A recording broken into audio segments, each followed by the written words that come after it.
రెడ్డిగా విజయనగరం జిల్లా బొబ్బిలి పురపాలక సంఘాన్ని కూటమి ప్రభుత్వం కైవసం చేసుకుంది. బొబ్బిలి పురపాలక సంఘంలో జరిగిన అవిశ్వాస తీర్మానంలో టీడీపీ నెగ్గి మరో పురపాలక సంఘాన్ని తన ఖాతాలో వేసుకుంది. 31 మందికి గాను 21 మంది కౌన్సిలర్ల మద్దతుతో పురపాలక సంఘాన్ని చేజిక్కించుకుంది.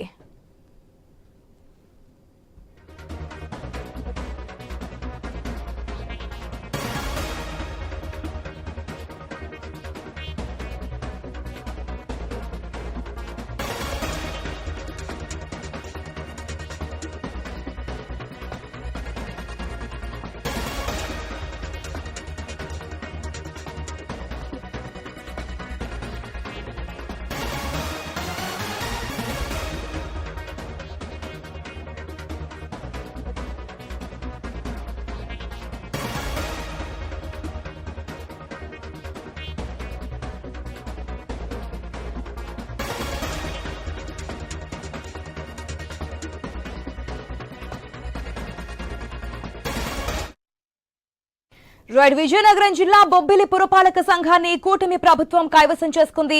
బొబ్బిలి పురపాలక సంఘంలో జరిగిన అవిశ్వాస తీర్మానంలో టీడీపీ నెగ్గి మరొక పురపాలక సంఘాన్ని కూడా తన ఖాతాలో వేసుకుంది. 31 మందికి గాను 21 మంది కౌన్సిలర్ల మద్దతుతో పురపాలక సంఘాన్ని చేజిక్కించుకుంది.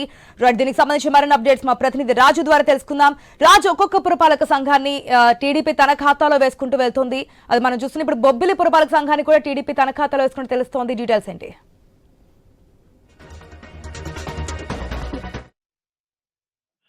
దృష్టి పెట్టినట్టు కూటమి నేతలు అయితే వరుసగా కూడా ఆ పదవులను అయితే కైవసం చేసుకోవడం జరుగుతుంది. ఇదే నేపథ్యంలో విజయనగరం జిల్లా బొబ్బిలిలో మున్సిపాలిటీలో కూడా అవిశ్వాస తీర్మానం పెట్టి అక్కడ ఉన్నటువంటి మున్సిపల్ చైర్మన్ అయితే దంచే ప్రయత్నాలు చేసిన నేపథ్యంలోనే ఈ రోజు అవిశ్వాస తీర్మాన సభ కూడా జరిగింది.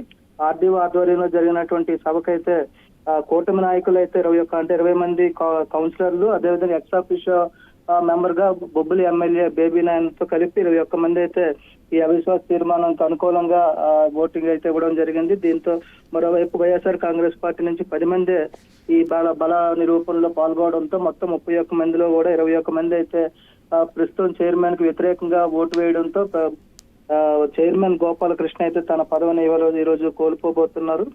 ఇదే నేపథ్యంలో బొబ్బిలి మున్సిపాలిటీ కూడా కూటమి ఖాతాలో పడిందని చెప్పుకోవచ్చు.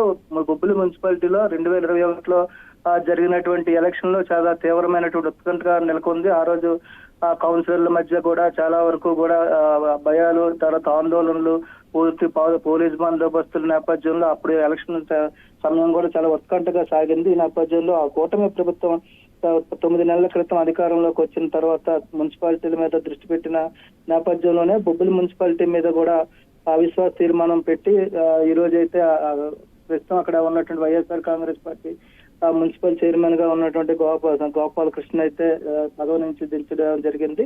ఇక కొత్త మున్సిపల్ చైర్మన్ అనేది అయితే త్వరలో ఎన్నుకోవడం జరుగుతుందని చెప్పి ఆర్డీఓ చెప్పడం జరిగింది. దీంతో మొత్తానికి చూసుకుంటే విజయనగరంలో మొదటిసారిగా అవిశ్వాస తీర్మానంలో బొబ్బిలి మున్సిపాలిటీలో కూటమి నేతలు విజయం సాధించారని చెప్పుకోవచ్చు.